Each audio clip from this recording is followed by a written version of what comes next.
আমি কোয়ান্টাম সম্পর্কে শুনেছি 2009 সালে ফার্স্ট। তখন আমাকে একটা মাটির ব্যাংক দিয়ে হয়েছিল।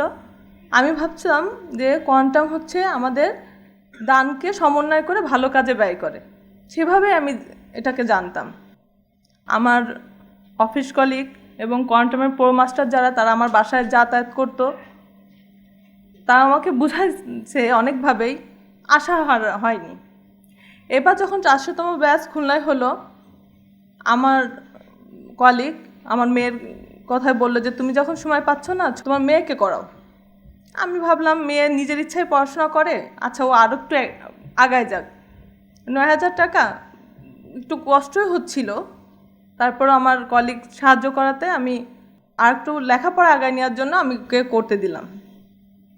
তো রীতিমতন ও প্রথম দিন যখন করতে গেল, আমার বড় বোনের সাথে ও করছে। তো ও করে আসার পরে আমি যেমন কোচিং সেন্টার থেকে আসার পর ওকে জিজ্ঞেস করি মা কেমন পড়েছো, সেভাবে এবারও জিজ্ঞেস করলাম 9,000 টাকা থেকে একটা কোর্স করাচ্ছি, মা কী শিখেছো? ও আমাকে বলল কি, মা 4 দিন শেষ হলে বলবো। আচ্ছা ঠিক আছে, একটু চুপচাপ মেয়ে ভাবলাম যে এজন্য মনে হয় বলছে। 4 দিন যখন করে বাসায় গেল, তখন আমি ওকে বললাম কি শিখেছো তুমি, এই 4 দিন তোমার শেষ। সে আমাকে কিছু না বলে আমাকে জড়ায় ধরে বলতেছে কি, আগে তুমি ঢাকার থেকে করে আসো, তারপরে বলবো। আমি অবাক হয়ে গেছি, কি বলে এখন আমি টাকা পাবো কোথায়? তুমি কিছুই বলছো না, কি শিখেছো, কি বলে শুনছো, কিছুই বলছো না। 4 দিন আমি এখন ঢাকাতে করে এসে তা বলবো? আমি একটু বিরক্ত হলাম। মেয়ে নাসর বান্দা, সে আমাকে খুব করছে, আচ্ছা টাকা পাবো কোথায়? সে এবার 9-এ পড়ে, সে ক্লাস 8-এ সে জেএসসি পরীক্ষায় গোল্ডেন পাওয়াতে আমার অফিস থেকে তাকে 6,000 টাকা একটা চেক দিবে বলছিল, বৃত্তিটা দিবে তাকে। সে বৃত্তিটা পাওয়ার আগেই যখন ঘোষণা হয়ে গেল, সে একবার নেকলেসের ডিজাইন করে, এই নেকলেসটা সে রূপার বানাবে, আর একবার বলে আমাকে একটা ড্রেসিং টেবিল কিনে দিবে, এইভাবে সে বলতো। সে আমাকে বলল ওই টাকাটা পেলে ওই টাকাটা দিয়ে তুমি করবা। টাকার সে কোনো খবর নাই, আমি ওই টাকা কবে পাবো, কবে করব। এর মধ্যে আমার বলে কিনা তুমি নিয়ত করো, হয়ে যাবে। আমার একটু কনফিউজ হলো, মেয়ের এতদিন আমাকে ডিজাইন দেখাচ্ছে, এই ডিজাইনে বানাবো, এই করব, ও করব, এখন সেই টাকাটা আমাকে দিয়ে দিচ্ছে এই কোর্সের জন্য।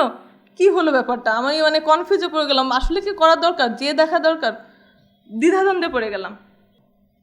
এরই মধ্যে খবর পেলাম আমার টাকাটা, বৃত্তির টাকাটা চলে আসছে মাত্র 2 দিনের মধ্যেই। আশেপাশে সবাইকে বলছি এরকম কি করা যায়, কি করা যায়, করবো কি না করবো কি না, এরকম দ্বিধা সংশয়। কেউ কেউ আমাকে বললো কেন ওইখানে গেলে শিরিক করা হবে, ওইখানে তুমি যাবে কেন, তুমি তো নামাজ ঠিক মতন পড়ো, তোমার ওখানে যাওয়ার কি দরকার? আমি আমার মেয়েকে এসে জিজ্ঞেস করলাম তাই তো, আমি ওখানে যাবো কেন, তোমাকে তো পাঠাইছি পড়ালেখা করার জন্য। ও আমাকে বললো তুমি নামাজ পড়ার জন্য যাবা।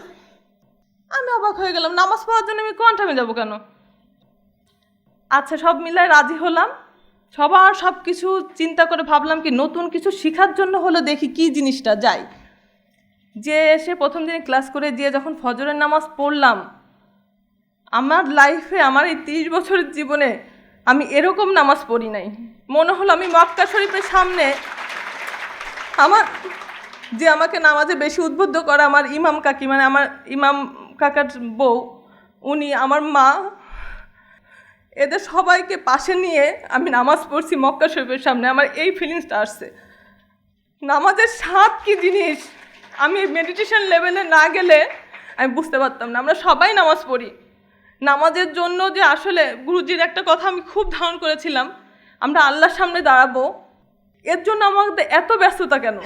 আমরা আল্লাহর সামনে দাঁড়াতে গেলে আমাদের কোন লেভেলে যে আল্লাহর কাছে যেতে হবে, কোন লেভেলে যে নামাজ পড়তে হবে। আমরা জানি মহানবী সাল্লাল্লাহু আলাইহি সাল্লাম বলেছেন 2 রাকাত নামাজ পড়লে যা চাবো তাই পাবো।